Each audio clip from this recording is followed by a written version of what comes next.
warahmatullahi wabarakatuh. Selamat sore Bu Lili.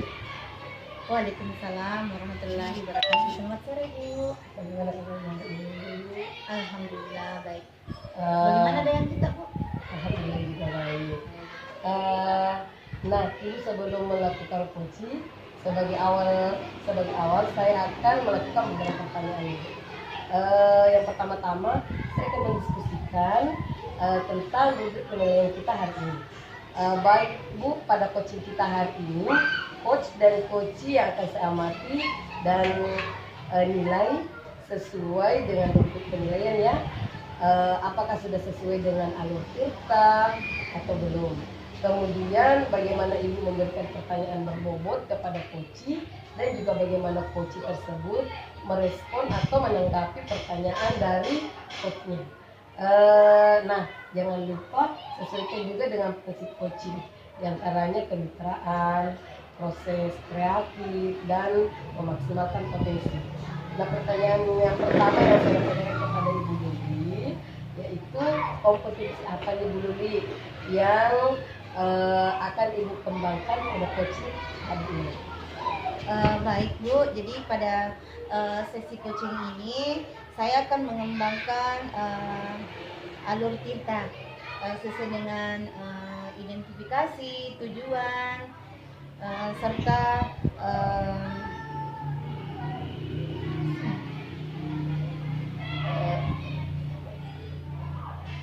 tidak ada. Baik Bu, jadi kompetensi yang akan saya kembangkan yaitu yang pertama itu kehadiran penuh, yang kedua yaitu mendengarkan secara aktif, dan yang ketiga itu memberikan pertanyaan yang berbobot. Ya, ada 3 jenis kompetensi yang dikembangkan ya Bu Lili ya.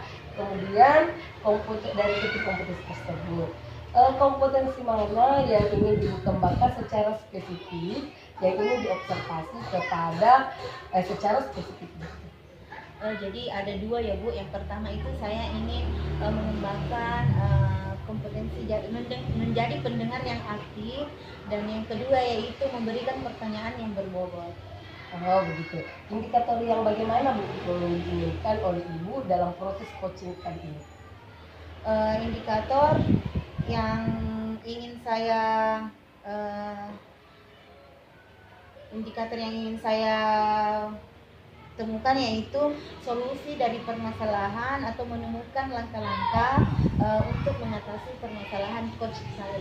Oh begitu ya Bu ya. Demikian dulu untuk coaching atau silakan Ibu melakukan coachingnya terhadap coach. Terima kasih untuk kesempatan ini. Silahkan dipanggil coachingnya Bu. Ya Bu, makasih Bu.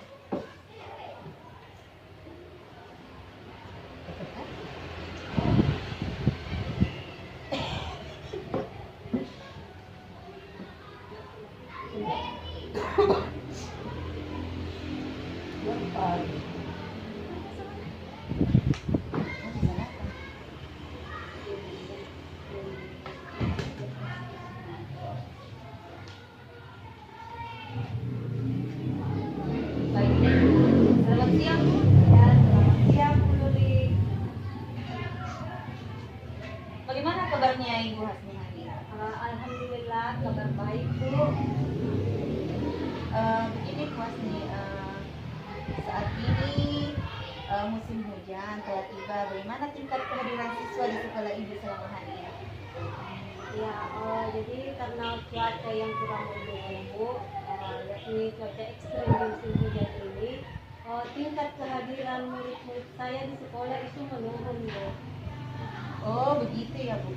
Jadi murid Ibu itu enggan belajar karena faktor cuaca dan kondisi yang menuju ke sekolah ya Bu? Atau apakah ada faktor yang lain Bu? Ya betul Bu Lili. Ada, jadi selain faktor cuaca yang ekstrim, kondisi atau jarak rumah murid ke sekolah itu ada beberapa murid itu yang jaraknya sangat jauh ke sekolah Bu. Jadi pada percakapan kita pada hari ini, apakah ada solusi yang ingin didapatkan Bu? Ya, jadi tujuan yang ingin saya dapatkan dari percakapan hari ini Bu, Saya ingin murid yang jaraknya rumahnya jauh ke sekolah itu mereka tetap memiliki motivasi untuk datang di sekolah. Jadi dengan melakukan pembelajaran daring salah satunya itu. Bagus sekali itu Bu. Jadi ide itu tuh sangat bagus untuk diterapkan di sekolah. Jadi meskipun cuacanya ekstrim, jadi siswa tetap belajar meskipun dari rumah ya Bu. Ya, betul sekali Bu Luli. Ini dengan pertimbangan supaya murid tidak ketinggalan pelajaran dan tetap dapat memahami materi dengan baik. Oh iya Bu, baiklah Bu. Sekarang bagaimana hasil pengamatan Ibu tentang motivasi belajar murid walaupun kondisinya sekarang begitu ekstrim Bu? Dari hasil pengamatan saya Bu melalui daring, alhamdulillah murid itu aktif merespon. Jadi kami punya grup WhatsApp ya. Di situ saya dapat melihat murid itu aktif merespon ketika saya memberikan ada tugas misalnya. Jadi di situ pengamatan saya aktifan murid. Selain grup melalui WhatsApp itu apa lagi Bu? Jadi di WhatsApp itu Bu, murid sering bertanya, aktif mengerjakan tugas. Jadi tugas-tugas yang dikirimkan itu secara online Bu. Apakah pada saat melalui WA begitu Bu, apakah siswa aktif mengumpulkan tugas atau aktif bertanya Bu? Ya, aktif dua-duanya Bu, aktif bertanya dan mengumpulkan tugas. Mereka pun memiliki catatan. Bagaimana pencapaian belajar Ibu selama proses pembelajaran daring?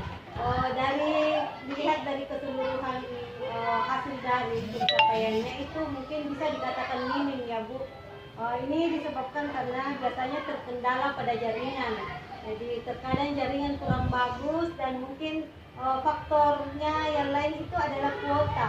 Ya, terkadang murid itu tidak ada kuotanya. Apa kira-kira apa yang Ibu lakukan untuk mengatasi kendala ini?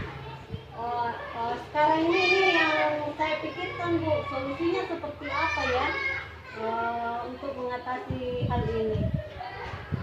Oh, kalau begitu rencana Ibu ingin memperlakukan seperti itu saat belajar daring nanti supaya termotivasi untuk belajar secara aktif serta siswa mencatat dan mengerjakan tugas-tugas walaupun secara daring. Iya. Ya sebenarnya Bu, ini perencanaannya itu